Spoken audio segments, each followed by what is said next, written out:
ఈయన ఒక కేసీఆర్ కొడుకుగా దీనికంటే భాష ఎక్స్పెక్ట్ చేయగలుగుతాం మనం, గదే భాష వచ్చి పాడవుతుంది. ఈయన అహంకారం ఏంది? భారతీయ జనతా పార్టీ కార్యకర్త ఇవాళ కల్వకుంట్ల తారక రామారావు రుజువు చేసిండు ప్రజల కోసం కొట్లాడతాడని. పండుకోలే నీ లెక్క, మీ నాయన లెక్క ఇంట్లో పోయి ఫామ్ హౌస్లో వండుకోలే. ఆయన ఇంటికి 10,000 వచ్చినా రానోళ్ళ కోసం, మహిళల కోసం మళ్ళా రోడ్డు ఎక్కిండు. మేము గర్వపడుతున్నాం అటువంటి అభిషేక్ లాంటి కార్యకర్తలు మా పార్టీలో ఉన్నందుకు.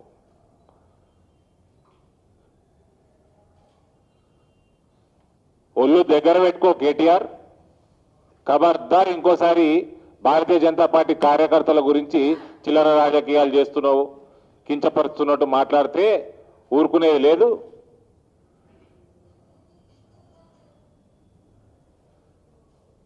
దుబ్బాకలనే 7 చెరువులు నీళ్ళు అయిపించినాం నీకు, నీ కుటుంబానికి. దుబ్బాక గెలవడం జర కష్టం, బై ఎలక్షన్. జనరల్ ఎలక్షన్లు మిమ్మల్ని ఓడగొట్టడము దాయాత్క కేలే అంటారు. దాయాత బాయాత లెఫ్ట్ని ఏమంటారు? బాయాత్క కేలే అంటారు. అంత ఈజీ మిమ్మల్ని ఓడగొట్టడం. దుబ్బాకల్ని 7 చెరువులు నీళ్ళు అయిపించినాం.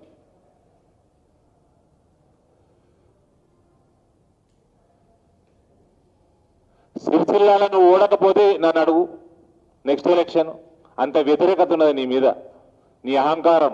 ఇసుంటి మాటలు మాట్లాడే అభిషేక్కి తక్షణం నువ్వు, నీకు మొగోడువైతే, నీకు ఈగో లేకపోతే అట్లాంటి కార్యకర్తలని గుర్తించాలి కానీ కించపరిచే విధంగా మాట్లాడొద్దు. తక్షణమే క్షమాపణ చెప్పు.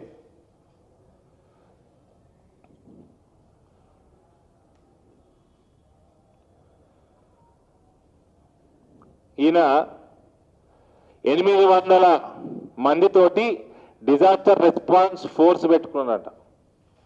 Disaster response force. మరి ఆ ఫోర్సు ఎక్కడ పనిచేస్తున్నది? ఎప్పుడు వేసుకున్నాడు? ఏం పని చేస్తున్నది? కొంచెం చెప్పాలి. దానికి వస్తాను. ఎవరు ఐపీఎస్ ఆఫీసర్ కింద పెట్టుకొని వేసిండంట. 2017లో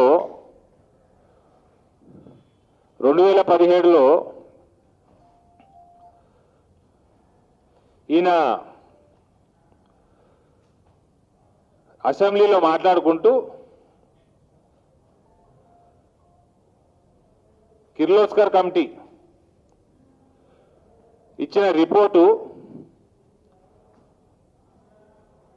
ఇంప్రాక్టికల్, బక్వాసు, ఇది అయ్యే పని కాదు అని అసెంబ్లీలో మాట్లాడింది నా కన్సర్న్ మంత్రి. ఇవ్వండి, ఇది నేను చెప్తలేను.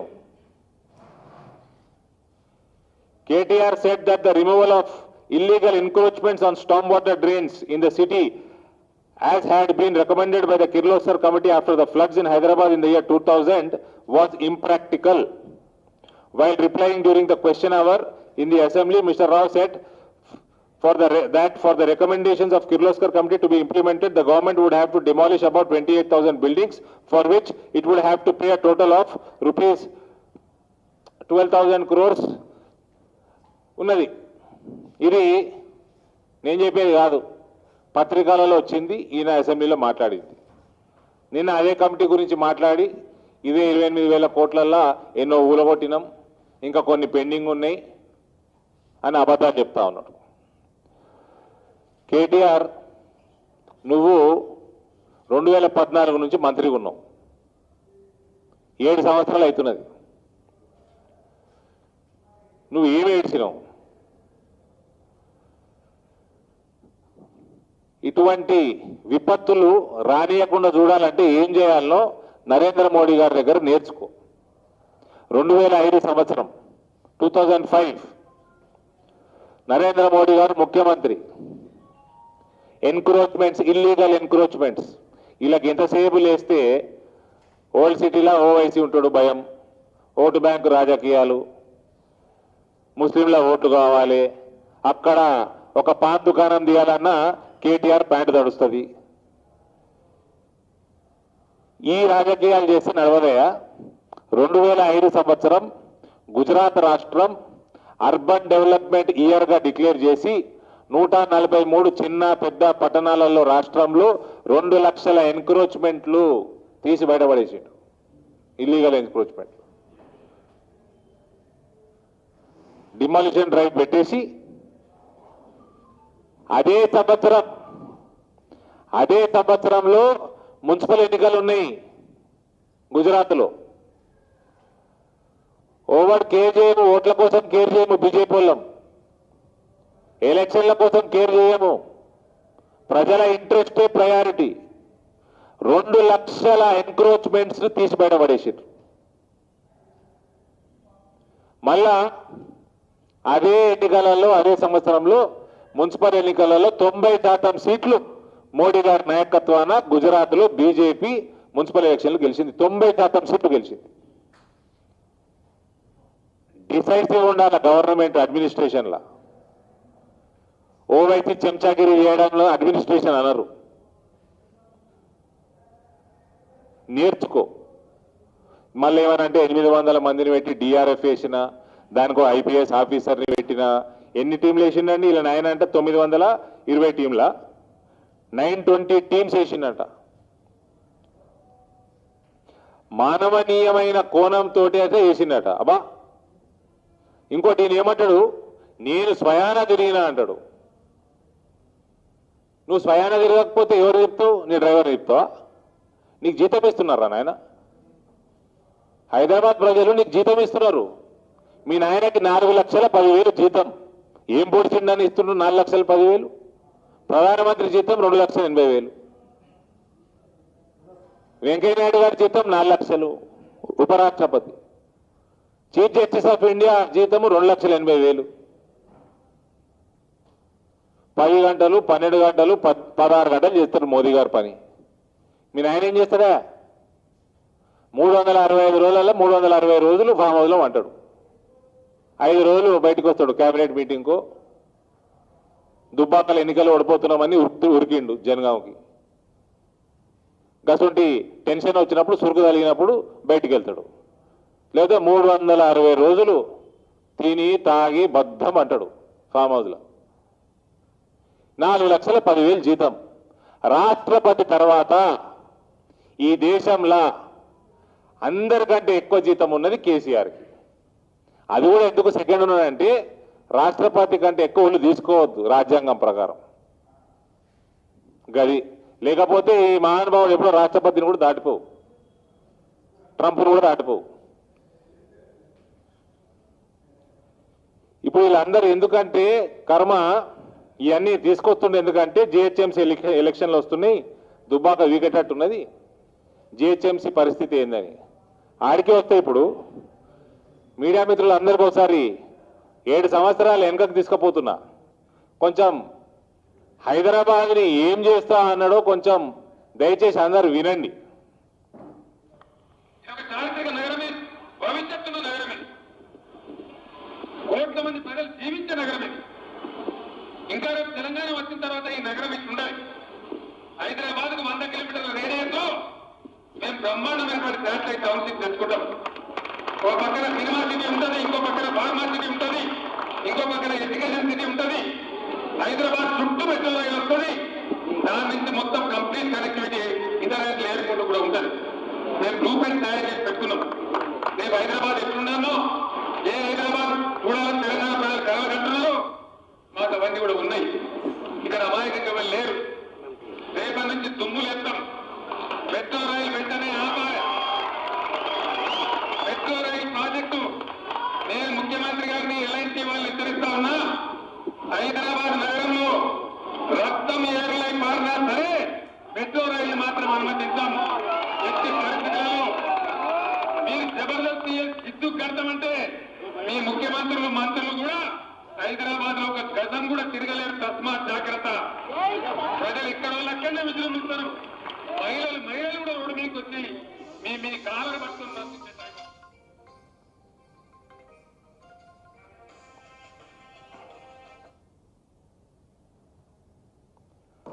ఏమండి, మెట్రో రైలు పని అయిపోయా, మెట్రో రైలు తిరుగుతూనే ఉన్నది. సిగ్గు లేకుండా ఈయన కొడుకే ఇనాగ్రేషన్కి ఉన్నట్టున్నాడు కదా ముందర. రక్తం ఏర్లై పారినాయా?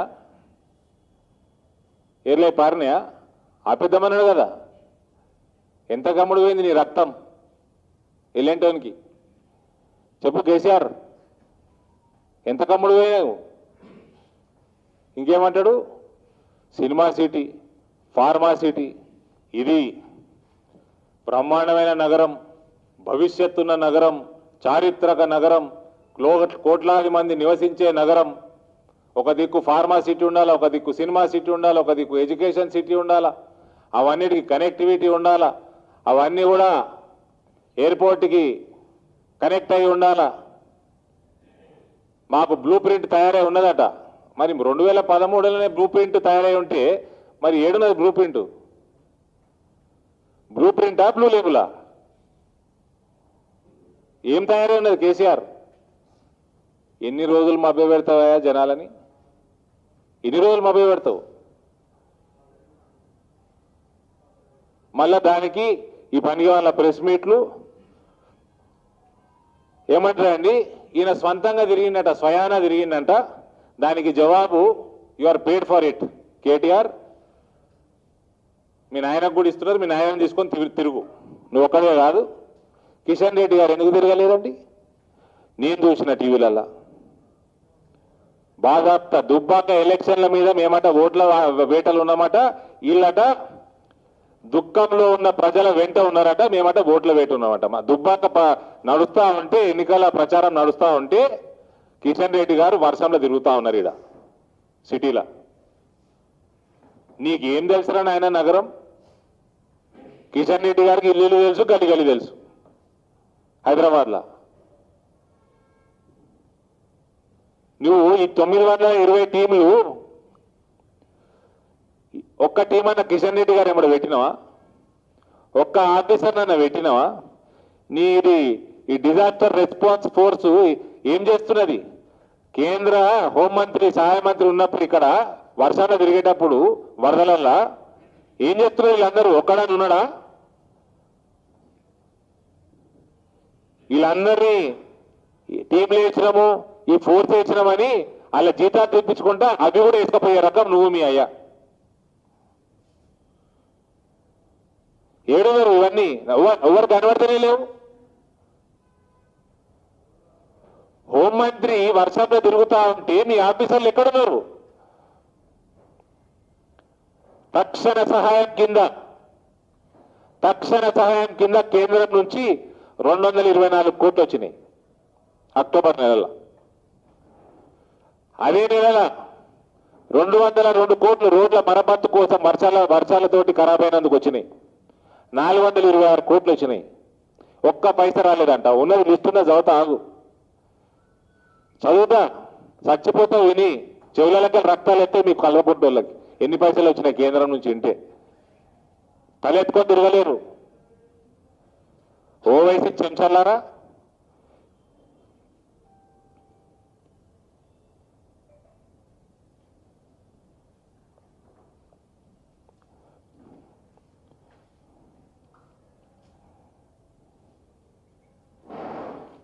లిస్ట్ ఏది? నాగిరెడ్డిదే లిస్ట్. 224 + 202 426 crores.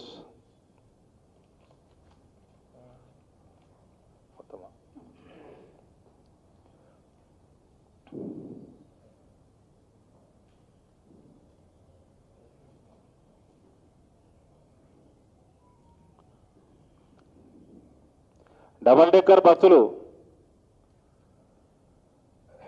హైదరాబాద్ ఎన్నికలు వచ్చినాయి. ఏదో ఒక గిమికి వేయాలి. ఈయనట చిన్న ఉన్నప్పుడు స్కూల్కి పోయేటప్పుడు డబల్ డెక్కర్ యాదికి వచ్చినాయట. ఎందుకు ఎలక్షన్ రాగానే యాదికి ఎందుకు వచ్చినాయి నీకు? 7 ఏళ్ల నుంచి వన్నావా? మీ నాయన సంకల జోరి వన్నావా ఫామ్ హౌస్లో? ఎలక్షన్లు రాగానే యాదికి వచ్చినాయా డబల్ డెక్కర్ బస్సులు? డబల్ బెడ్రూమ్ ఇల్లు ఏమైనాయి?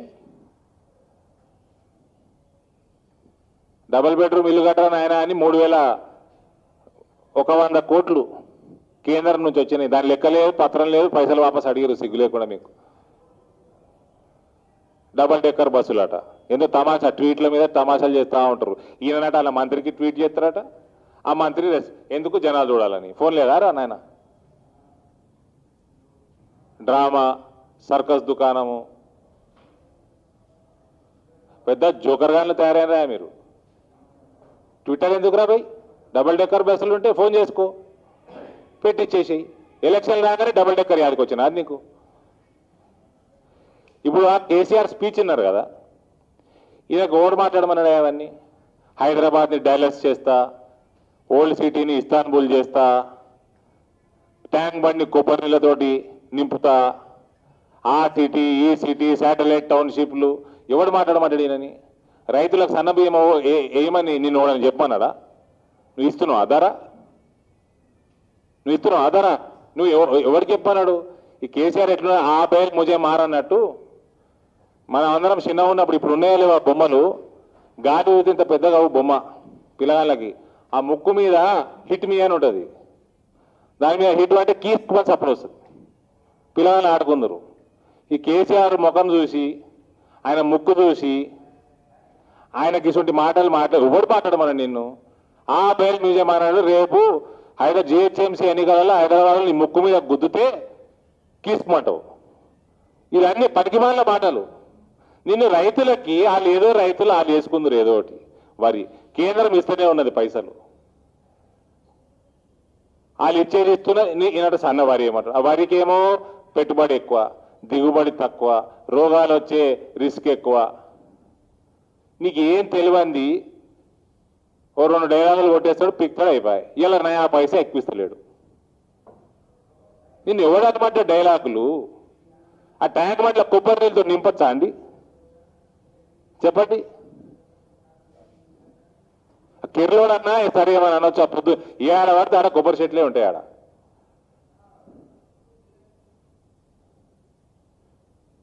పనికి మాటలు మాట్లాడతారు. ఏమనంటే, మేము ఎవరమన్నా 4 ఎంపీలు ఉన్నారు ఈడ, 4 పైసలు తేనిక శాతం కాదు, సిగ్గు లేదు అనడం మమ్మల్ని. అంటే 4 ఎంపీలల్లా మా రాష్ట్ర అధ్యక్షుడు ఉన్నాడు, కేంద్ర మంత్రి ఉన్నాడు, ఒక ఆదివాసీ ఎంపీ ఉన్నాడు, నేనున్నా. మమ్మల్ని సిగ్గు లేదంటే మేము ఊరుకుంటామా అండి? ఈట్ కా జవాబ్ పత్తర్ సే దేనా అంటారు కదా. నువ్వు నాకు చెంప మీద వేస్తే నీ దవడ పనులు అల్లగొడతాం. అట్లుంటాయి మా జవాబులు. చదువుతా, లిస్టు చదువుతా ఇనిగా. తెలంగాణ రాష్ట్ర విపత్తుల స్పందన నిధి కింద 599 కోట్లు 2020-21 సంవత్సరానికి కేటాయించింది. ఇందులో కేంద్ర వాటా 449 కోట్లు కాగా రాష్ట్ర వాటా 150 కోట్లు, 80-20 రేషియో. తొలి వాయిదా కింద ఇప్పటికే 224 క్రోర్స్ కేంద్రం విడుదల చేసింది. రాష్ట్రంలో దెబ్బతిన్న జాతీయ రహదారుల మరమ్మతు కోసం కేంద్రం 202 క్రోర్స్ విడుదల చేసింది. హైదరాబాద్లో కాలుష్య నియంత్రణ, గాలి నాణ్యత మెరుగుకై కేంద్ర ప్రభుత్వం 117 కోట్లు విడుదల చేసింది. ప్రధానమంత్రి street vendors Atmanirbhar fund scheme ద్వారా తోపుడు బండ్లపై ఫుట్పాత్ల వెంట వ్యాపారం చేసుకునే వారికి 10,000 కింద ఇప్పటికీ 73,625 మందికి ఫండ్ ఇవ్వడం జరిగింది. అర్బన్ లోకల్ బాడీ గ్రాంట్స్ కింద 2020-21 మొదటి విడతగా కేంద్ర ప్రభుత్వం హైదరాబాద్కి 117 కోట్లు విడుదల చేసింది. ఇది వేస్ట్ మేనేజ్మెంట్ అనుకుంటా, వేస్ట్ మేనేజ్మెంట్ కోసం. సనత్ నగర్ లోని ESI medical college super speciality హాస్పిటల్ను కేంద్ర కార్మిక మంత్రి సంతోష్ గంగ్వార్ గారు ప్రారంభించారు. అలాగే కేంద్ర ప్రభుత్వం సుమారు 1,150 కోట్లతో ఈఎస్ఐను ఆధునీకరించడం జరిగింది. 1,150 crores ఈఎస్ఐకి. రాష్ట్రంలో కాలుష్యాన్ని నివారించేందుకు కేంద్ర ప్రభుత్వం విద్యుత్ బస్సులను కేటాయించింది. రాష్ట్ర ప్రభుత్వం 100 బస్సులను కోరగా ప్రస్తుతం ప్రయోగాత్మకంగా 40 బస్సులు నడుస్తున్నాయి. కేంద్రం ప్రతి బస్సుకి రూపాయలు 1 కోటి రాయితీ ఇచ్చింది. రెండో దశలో ప్రతి బస్సుకి రూపాయలు 50 లక్షల రాయితీ ఇస్తుంది. హైదరాబాద్ ఔటర్ రింగ్ రోడ్డు 2వ దశ ప్రాజెక్టుకు రూపాయలు 120 కోట్లు కేటాయించింది. రాష్ట్రంలోని ఐఐటి హైదరాబాద్ కు ఈఏపీ కింద రూపాయలు 80 కోట్లు కేటాయించింది. Atomic minerals director for exploration and research Hyderabad కు 313 కోట్లు కేటాయించింది. Indian national centre for ocean information services Hyderabad కు రూపాయలు 28 కోట్లు కేటాయించింది. సాలార్జంగ్ మ్యూజియం అభివృద్ధికి 27.99 28 కోట్లు కేటాయించింది. హైదరాబాద్ ఐఐటి క్యాంపస్ అభివృద్ధి ప్రాజెక్టుకి రూపాయలు 200 కోట్లు కేటాయించారు. International advanced research sector for powder metallurgy and new materials Hyderabad కి 53.93 క్రోర్స్ కేటాయించింది. Hyderabad Mumbai high speed bullet train corridor పనులు ప్రారంభం దిశగా అడుగులు పడుతున్నాయి. నువ్వు అడ్డం పడకు చాలు, మేము చేసుకుంటాం బుల్లెట్ ట్రైన్. మా అడుగులు పడతాయి, నువ్వు అడ్డం పడకు కేటీఆర్. మళ్ళా దాంట్లో కమిషను, కేఎస్టీ ట్యాక్స్, మన్ను మశానం, నువ్వు జర దూరం ఉంటేనే మంచిది. చెర్లపల్లి స్టేషన్ శాటిలైట్ టెర్మినల్ అభివృద్ధికి రూపాయలు 5 కోట్లు కేటాయించడం జరిగింది. సికింద్రాబాద్ మహబూబ్ నగర్ మధ్య 58 కిలోమీటర్ డబ్లింగ్ పనులు వ్యయం ₹728 క్రోర్స్. ఈ ప్రాజెక్టుకి ఆల్రెడీ 200 కోట్లు కేటాయించారు out of 728 crores. Ghatkesar Yadadri extension MMTC phase 2 కి 20 కోట్లు కేటాయించడం జరిగింది. కేంద్రం ఉజ్వల యోజన పథకం దేశ ప్రజలందరికీ ఉచిత గ్యాస్ పంపిణీ చేస్తుంది. ఈ పథకంలో భాగంగా తెలంగాణలో 10.74 లక్షలు అంటే 10,74 లక్షలు మందికి లబ్ధి చేకూరుతుంది. అంటే 10.75 దాదాపు 11 లక్షల మంది ఉజ్వల మహిళలు గ్యాస్ కనెక్షన్లు తీసుకుంటా ఉన్నారు. రాష్ట్ర ప్రభుత్వం తానే పంచుతామని చెబుతున్న రేషన్ బియ్యం పథకానికి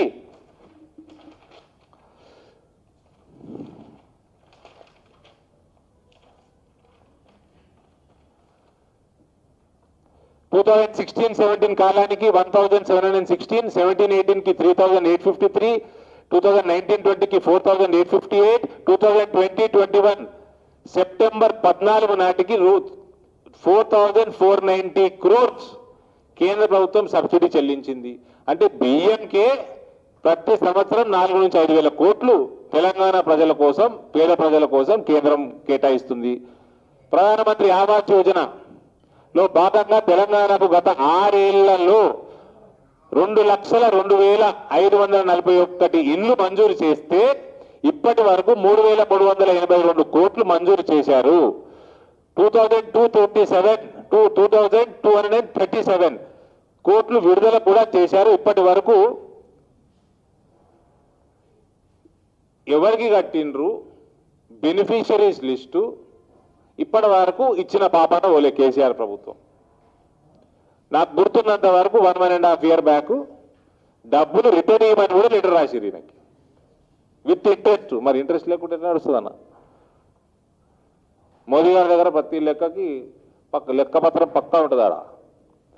Tata institute of fundamental research అభివృద్ధి కేంద్ర ప్రభుత్వం రూపాయలు 896 క్రోర్స్ మంజూరు చేసింది.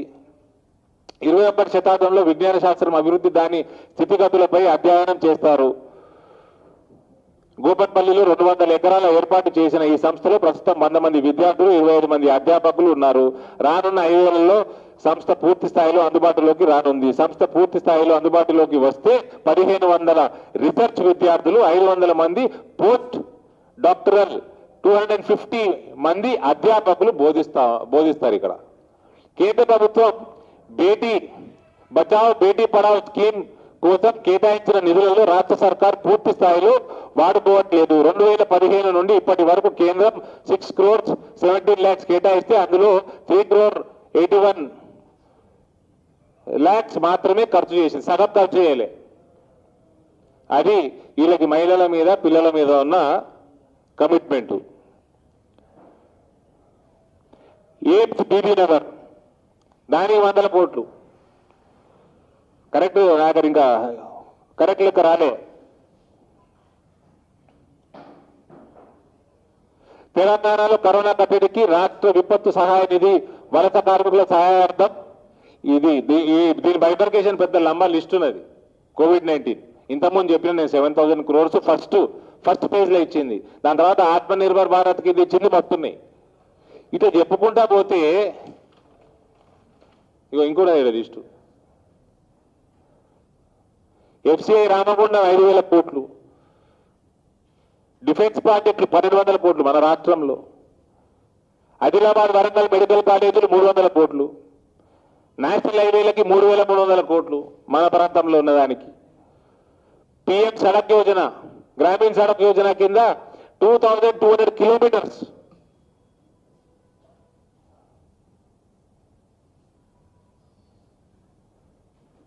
హడ్కో 7,000 crores కేటాయించింది. దాని లెక్క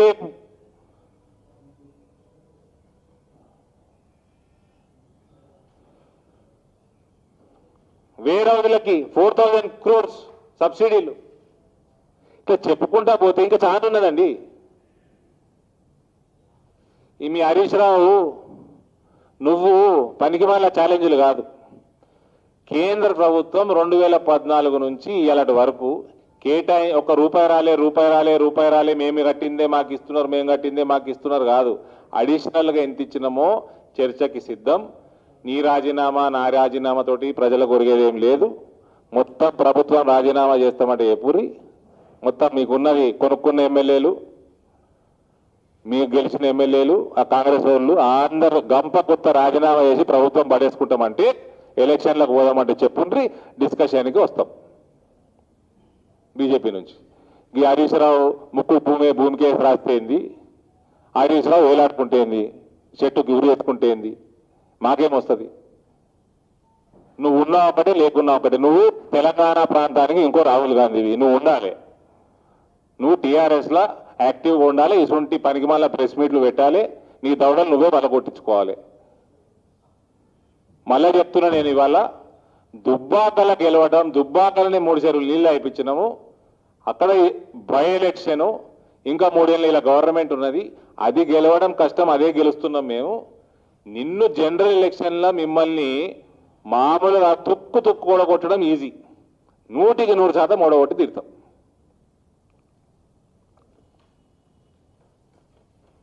పెన్షన్లలో కూడా బాగా చేస్తారు కదా. 4 లక్షల కోట్ల లేటెస్ట్ న్యూస్. మన తెలంగాణ ప్రజల మీద అప్పు 4 లక్షల కోట్లు. బంగారు తెలంగాణ అన్నోడు తెలంగాణ ప్రజల చేతిలో బెగ్గింగ్ బౌల్ పెట్టిండు. ఎలక్ట్రిసిటీ బిల్లు డ్రాఫ్ట్ వస్తే కేసీఆర్కి నిద్ర పడతలేదు. చిరు ఎత్తుతున్నాడు. ఎందుకు? 1,00,000 కోట్ల అప్పు, 97,000 కోట్ల అప్పు ఉన్నది. ఇక్కడ సంబంధించిన డిస్కామ్లు, ట్రాన్స్కోకి అప్పు తీరుస్తాడండి. కేంద్ర ప్రభుత్వంకి వెళ్ళి పైసలు చేస్తున్నాడు, అప్పులు చేస్తున్నాడు, ఇస్తున్నాడు. మేమే ఇచ్చుకుంటాం. ఇక నువ్వెందుకు రా నాయన మధ్యలో సాడేసతి. ఈ రాష్ట్ర ప్రజలకి శనిదాన రైలు. ఈ విపత్తులు 20 ఏళ్ళకి ఒకసారి వచ్చింది. 2020లో వచ్చింది, మళ్ళీ 2000లో వచ్చింది, 2020లో వచ్చింది. ఈ రాష్ట్రానికి నువ్వే అతిపెద్ద న్యాచురల్ డిజాస్టర్ కేసీఆర్.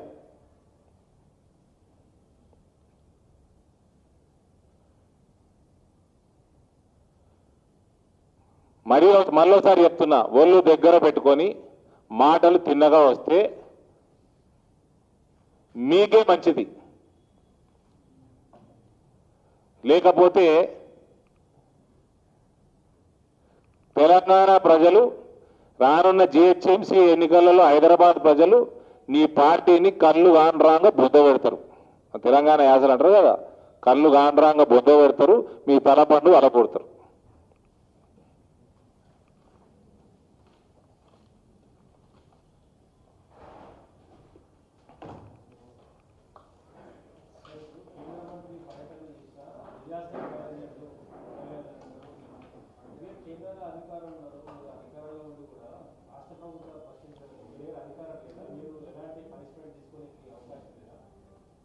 పనిష్మెంటా? లేదండి, డైరెక్ట్గా స్టేట్ గవర్నమెంట్ ఎంప్లాయీస్ మీద మనం తీసుకోలేము. మనము మ్యాక్సిమం పాలసీ మేకింగ్, డబ్బులు కేటాయించాలన్న ఫెడరల్ సిస్టంలో through state government, implementation of different schemes, different policies, let it be mining, let it be forest, let it be revenue, ఈ PDS scheme, mechanism మొత్తం state గవర్నమెంట్లో ఉంటుంది. మా దగ్గర మెకానిజం ఉండదు, మా దగ్గర అందరు ఎంప్లాయీస్ అందరు ఉండరు. కాబట్టి dependence on state government is compulsory. Interfere అయ్యి స్టేట్ గవర్నమెంట్ ఎంప్లాయీ మీద యాక్షన్ తీసుకోవటం ఆ హక్కు మాకు ఉండదు. We can only advise. Complaints వస్తే దాని మీద మీరు అన్నట్టు ఏదైనా యాక్షన్ తీసుకోవాలన్నా that will be through state only.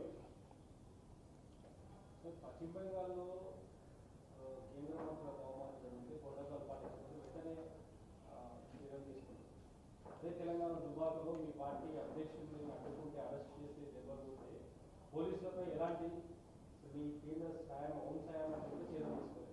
Me కార్యకర్తలపై different వాదన వెళ్తుంది. దాన్ని ఎట్లా బీజేపీ చర్చ చేస్తుందో లేకపోతే బంధిస్తుంది? ఇప్పుడు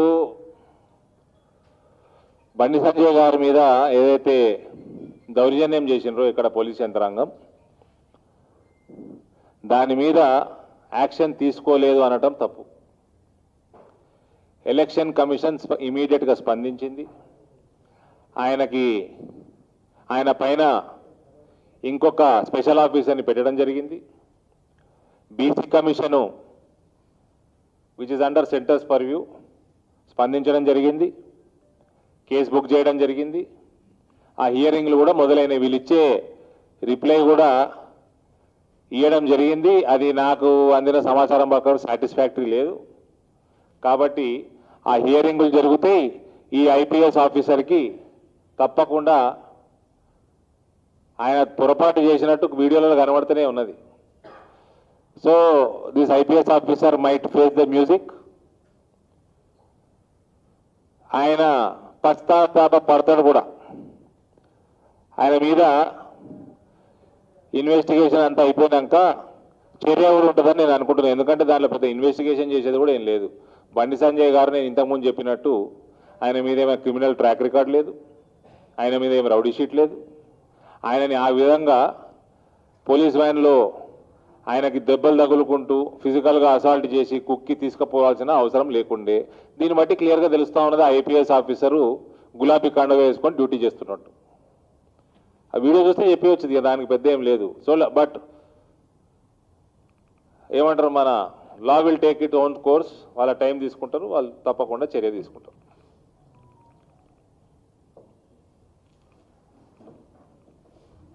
థ్యాంక్ యూ.